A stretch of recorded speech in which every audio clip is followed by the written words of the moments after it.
25 जून 1975 भारतीय लोकतंत्र के इतिहास में इस दिन को देश के सबसे दुर्भाग्यपूर्ण दिन की संज्ञा दी जाती है।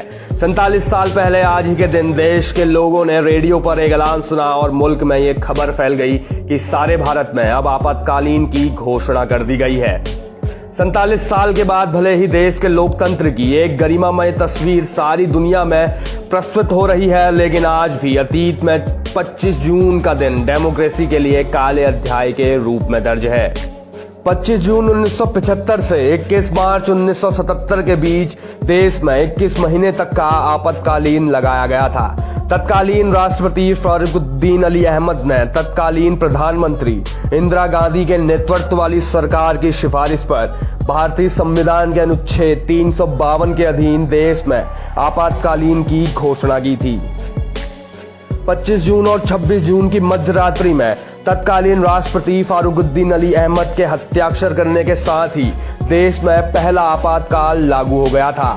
अगली सुबह देश ने रेडियो पर इंदिरा गांधी की आवाज में संदेश सुना था, भाइयों और बहनों, राष्ट्रपति जी ने आपातकालीन की घोषणा की है। आपातकाल की घोषणा के साथ ही सभी नागरिकों के मौलिक अधिकार निलंबित कर दिए गए थे। अभिव्यक्ति का अधिकार ही नहीं, लोगों के पास जीवन का अधिकार भी नहीं रह गया था। 25 जून की रात से ही देश में विपक्ष के नेताओं की गिरफ्तारी का दौर शुरू हो गया था। जयप्रकाश नारायण, लाल कृष्ण आडवाणी, अटल बिहारी वाजपेयी, जॉर्ज फर्नांडिस आदि बड़े नेताओं को जेल में डाल दिया गया था।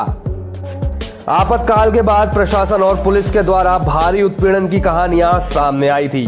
प्रेस पर भी सेंसरशिप लगा दी गई थी। हर अखबार में सेंसर अधिकारी बैठा दिया गया। उसकी अनुमति के बाद ही कोई समाचार छापा जा सकता था। सरकार विरोधी समाचार छापने पर गिरफ्तारी हो सकती थी। यह सब तब थम सका जब 23 जनवरी 1977 को मार्च महीने में चुनाव की घोषणा कर दी गई। लाल बहादुर शास्त्री जी के मौत के बाद प्रधानमंत्री बनी इंदिरा गांधी का कुछ कारणों से न्यायपालिका से टकराव शुरू हो गया था। यही टकराव आपातकालीन की मुख्य भूमिका बना। 1971 के चुनाव में इंदिरा गांधी ने अपनी पार्टी को अभूतपूर्व जीत दिलाई थी और खुद भी बड़े मार्जिन से जीती थी।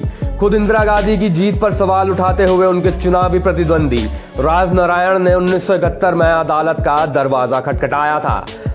संयुक्त सोशलिस्ट पार्टी के उम्मीदवार के तौर पर इंदिरा गांधी के सामने रायबरेली लोकसभा सीट पर चुनाव लड़ने वाले राजनारायण ने अपनी याचिका में आरोप लगाया था कि इंदिरा गांधी ने चुनाव जीतने के लिए गलत तरीकों का इस्तेमाल किया है।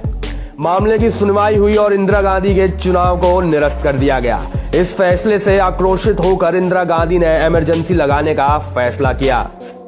इंदिरा गांधी तक क्रोधित हो गई थी कि अगले ही दिन उन्होंने बिना कैबिनेट के औपचारिक बैठक के आपातकाल लगाने की अर्जी राष्ट्रपति से कर डाली, जिस पर राष्ट्रपति फरूखुद्दीन अली अहमद ने 25 जून और 26 जून की मध्य रात्रि में ही अपने हस्ताक्षर कर डाले और इस तरह से देश में पहला आपातकालीन लागू किया गया। राष्ट्रपति जी ने आपातकाल की घोषणा की है। इससे आतंकित होने का कोई कारण नहीं है। तो दोस्तों, क्या 1975 में इंदिरा गांधी का इमरजेंसी लगाना सही था या गलत? अपनी राय कमेंट बॉक्स में जरूर बताएं। और दोस्तों, अगर ये वीडियो पसंद आया हो तो ऐसे ही वीडियोस के साथ बने रहने के लिए चैनल को सब्सक्राइब करना बिल्कुल भी ना भूलें।